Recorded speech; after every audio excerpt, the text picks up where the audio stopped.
準備3、2、1，開始。嚟到10月10日星期五，依家係晚上8點31分。各位馬迷朋友，你哋好啊！多謝你哋繼續收睇收聽西華三寶呢個台，專係講三寶嘅。星期日呢，咁啊3、4、5場就第一口三寶，最後嗰3場呢就第二口三寶。依家呢，我就先講第二口三寶先。頭關即係第8場，係由第3班馬跑呢個1200米，記住啊，係跑泥地。有隻馬泥地專家，咁啊2號成數表啊，咁啊睇咗呢隻馬先，好唔好啊？佢上場呢就跑第11，跑草地，跑到一無是處，咁啊相隔咗3個月，一出跑泥地啊，咁啊點睇佢嘅機會？先睇佢嘅神貨試閘，呢隻愛爾蘭3歲馬喺外地贏泥地喎。咁啊，最近一課呢，從化草地1200集，該課跑第1，瑞盛人生跑第2，大眾福星啊。而呢隻叫做成數表呢，出閘唔快啊，喺個第7，最終呢追咗上嚟啊，跑第5，輸俾瑞盛人生3個身位。評語聽清楚，入閘困難，末段輕輕推騎下，後上都尚可以。咁啊，草地表現啊麻麻地，都話佢喺外地啊贏泥地嘅。會唔會一出跑嚟即刻 show 啲 call 俾大家睇呢？要睇遠少少啦。9月4日，一課泥地從化1200集，該課跑第1就係實力哥食力哥。咁啊，成數表果然啊喺泥地試閘有好好嘅速度，放頭走，最終力弱跑第2，輸俾實力哥一個鼻。但係佢又跑贏咗嗰隻自跑得喎，自跑得近2場喺泥地表現啊好犀利喎。而呢隻成數表，佢嘅評語係順勢領放，輕輕提示，又有餘勁喎。咁啊，神貨試閘試泥地有好走勢，草地表現就麻麻地，能否一出即勝呢？我諗睇飛啊，佢又排10檔啊，有啲速度嘅嘛。咁啊，睇飛啊，初出其實都要考慮，要揀嘅。咁啊。再同大家由12號開始逐隻望望，好嘛？12叫做缺一劍，今場第一次綁理想陣，點睇佢嘅機會？缺一劍澳洲5歲馬，上個馬季喺谷草4班1200贏馬，佢嘅跑法前置嘅，贏咗馬，評磅員加6分，跑輸2場啊，2場都跑接近包尾嘅，輸咗2場，轉個頭半冷門又贏啦。咁啊，上3班跑幾場，好似都唔係好夠跑啊！依家佢嘅評分啊63，今場跑泥地有冇機會偷雞？我諗要睇翻佢嘅血統簡評，睇下呢隻馬係咪適合跑泥地。缺一劍喺澳洲時由練馬師貝善利訓練，曾經安排試閘1次，喺1000好地閘，貝善利親自主持，沿途跟喺前列位置，直路鞍上人示意下，即加速拋離對手7個身位，大勝而回。怪唔知得呢，呢隻馬嚟咗香港冇耐，已經能夠放頭贏啊！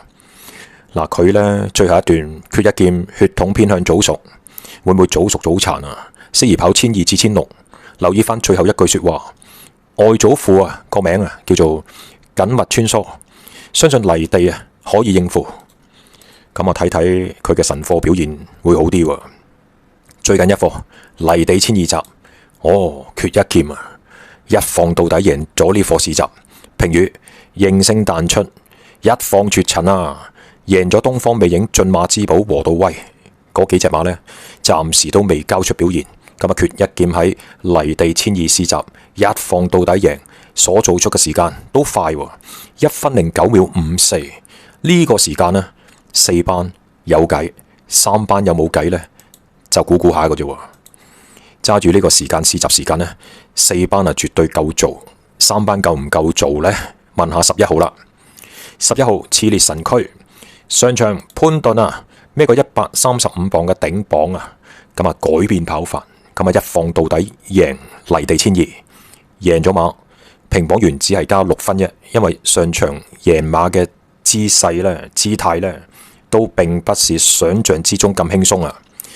末段幾乎俾嗰隻日日獎追上嚟，將佢追過，但係2隻馬彈甩咗後邊有成2個身位喎。咁啊係咪熾烈神驅如山竹緊緊熟，緊緊贏你一個頭，變咗加6分？如果加7分8分，今場嘅副榜就唔係119啦，係120、121。咁如果120、121，咁啊潘頓啊可以騎噶啦噃。咁點解上場又唔贏多啲，贏多啲加多少少分？今場嘅潘頓可以騎，點解呢？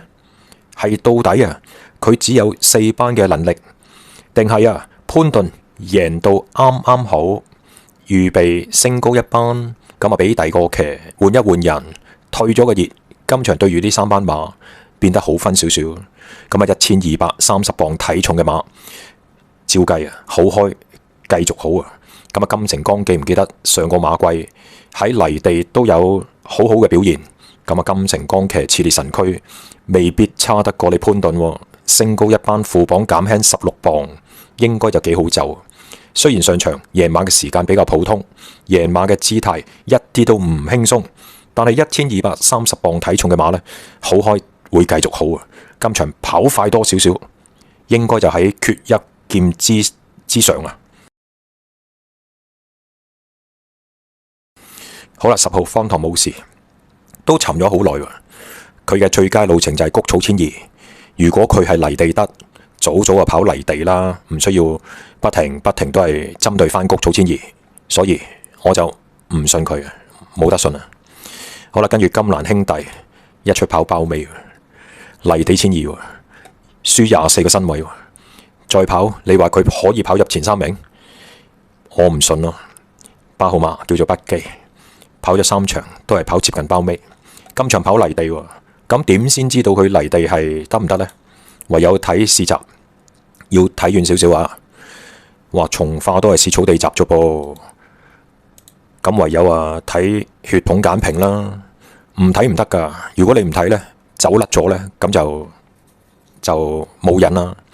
北基喺紐西蘭訓練，原來已經出賽10次，喺外地跑得咁多，如果過嚟香港冇乜表現，咁啊只會呢一路減分一路降班嘅啫喎。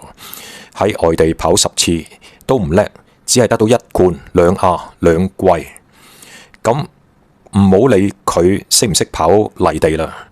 本身喺外地跑得咁多，都只不過贏1場，過到嚟香港暫時表現都曳，除非佢係泥地王，否則呢隻北基呢都係睇睇先啦。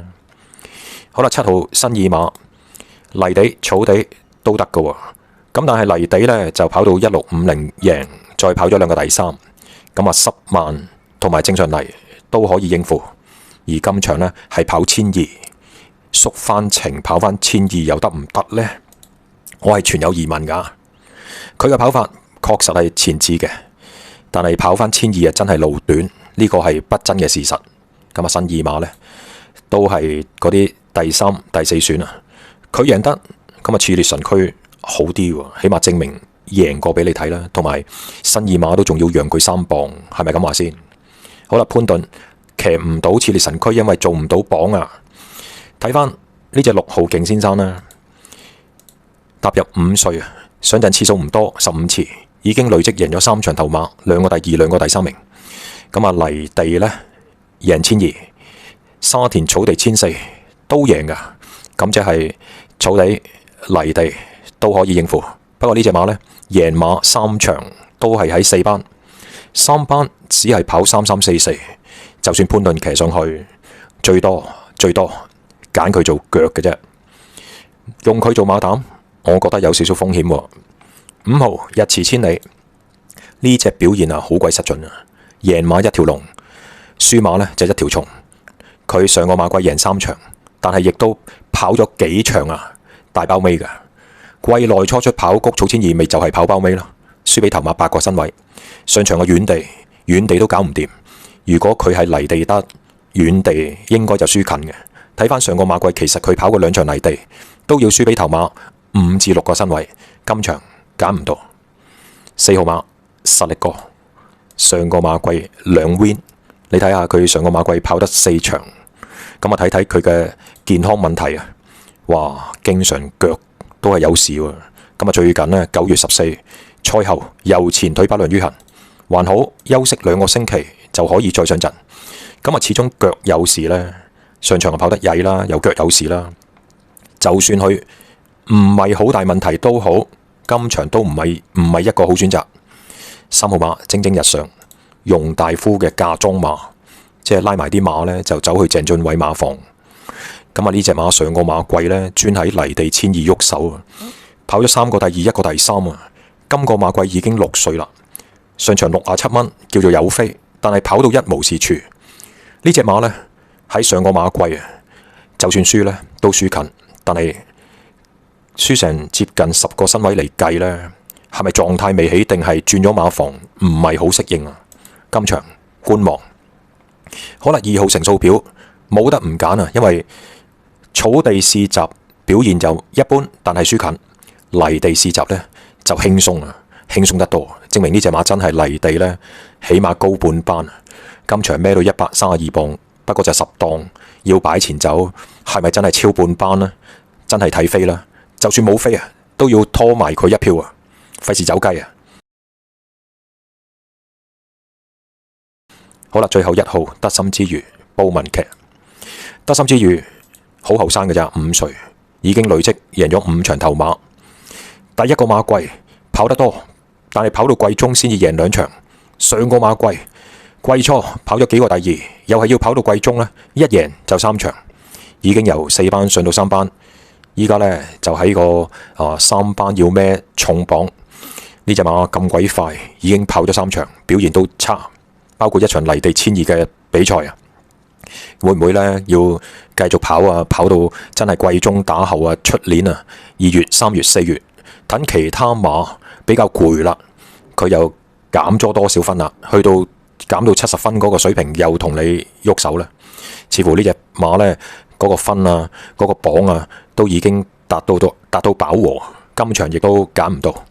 好啦，總結第8場呢，成數表就腳啊，咁啊勁先生都係腳，咁啊頭馬呢，馬膽呢，我偏向揀隻11喎，熾烈神驅係我嘅第一選。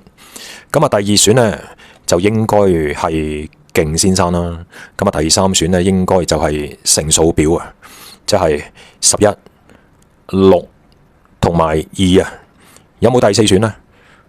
缺一劍，我就唔係咁想要啊。11、12，我中意11喎。2隻輕磅馬，2隻低分馬，11、12要11就唔要12啦。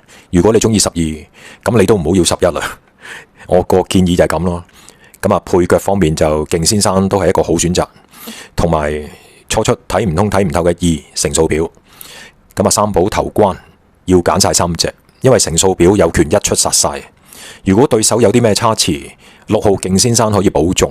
咁當然新星班熾烈神驅潘頓做唔到榜，但係金城江啊未開齋嘛，鬥志旺盛啊，加上沈集成暫時跑咗1個月，咁啊鬥志都係好旺盛，贏開嘅馬，例如嗰隻乜乜之光、客家之光呢，贏咗都再贏啦。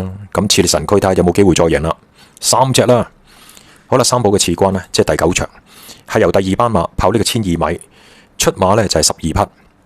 嗱，我認為5號武林密碼郭富城呢，喺10月頭、10月4日、10月5日喺呢個世界巡迴演唱會呢，就中國站啊，喺重慶就有2日呢就開演唱會，所以之前呢10月1日呢隻馬跑呢，佢冇入場嘅，都跑咗個第2，輸俾邊隻馬呢？就係好有心得，好有心得呢，贏彈甩咗武林密碼呢，2個身位好似贏得好鬼堅啊，時間啊冇假。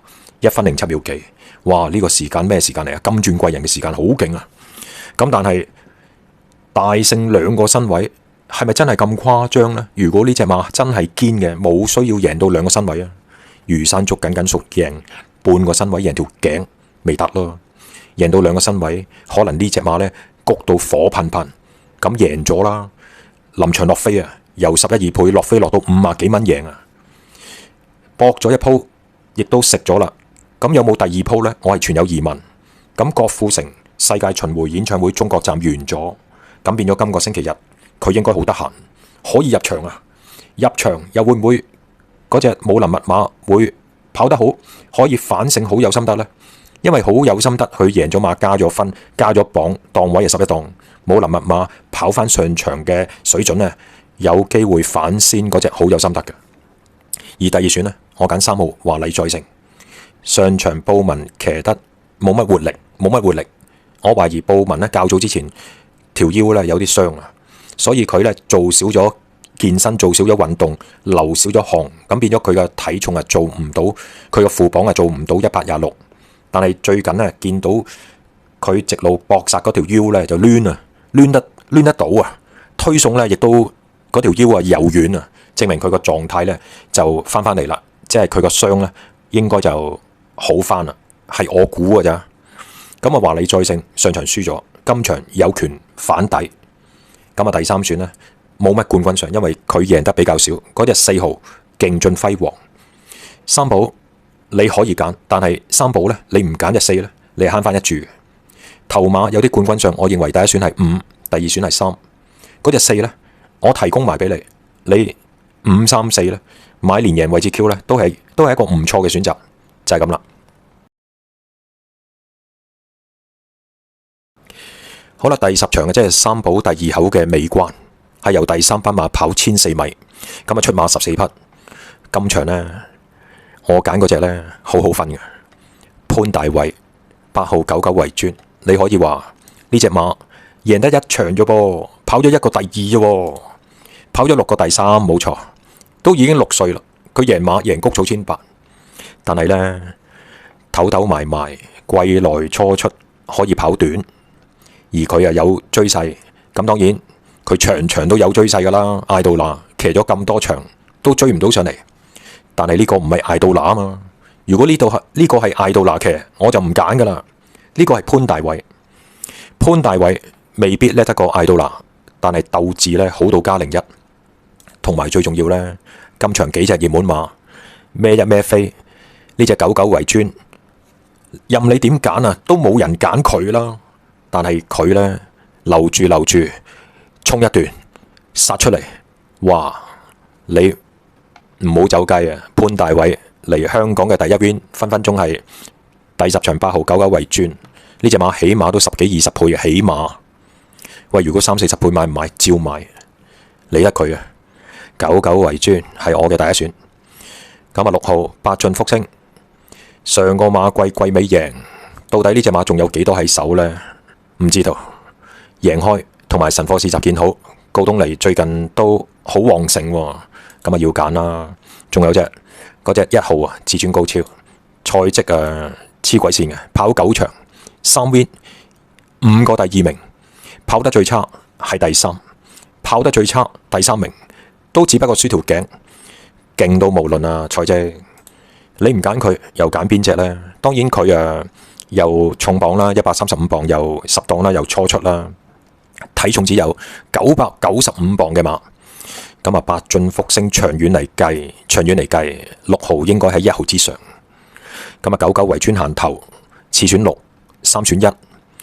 我提供埋第4隻，呢隻冇乜冠軍相，不過如果3重彩、4重彩冷門，記得拖埋13，超勁赤兔唔解釋啦。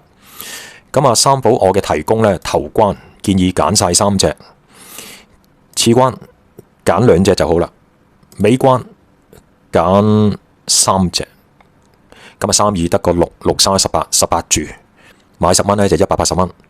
如果買5蚊，90蚊呢就唔夠錢啦，買唔到啊，要買6蚊，6一得個6就68就48。咁108蚊買咯，6蚊就係咁啦。你想慳翻啲錢，都係嗰句，買10蚊，每場揀1隻就10蚊，好經濟實惠。但係你中唔到呢，就唔好抌春喎。好啦，今集節目呢就短短地。咦？點解你唔講埋第1口孖寶啊？咁為咗保障翻我嘅聽眾，咁3、4、5場呢就唔講啦。今次咁淨係講第2口孖寶啫。咁第1口孖寶，如果你喺我嘅主頻道黑馬仔台，即係 Let's Go 梁西華嘅主頻道呢，我有分析第3、第4同埋第5場嘅，咁請你聽啦。如果我喺呢度講呢，我就只會淨係講個答案。咁對真係聽咗成個鐘嗰啲朋友又唔公平啊！所以今次呢，我就第1口3寶就唔講，淨係提供第2口3寶啫，就係咁啦。咁啊，多謝大家收聽收睇啦。咁啊，下次就係跑呢個星期3啦，谷草野菜啦。咁啊，到時再見啦，拜拜。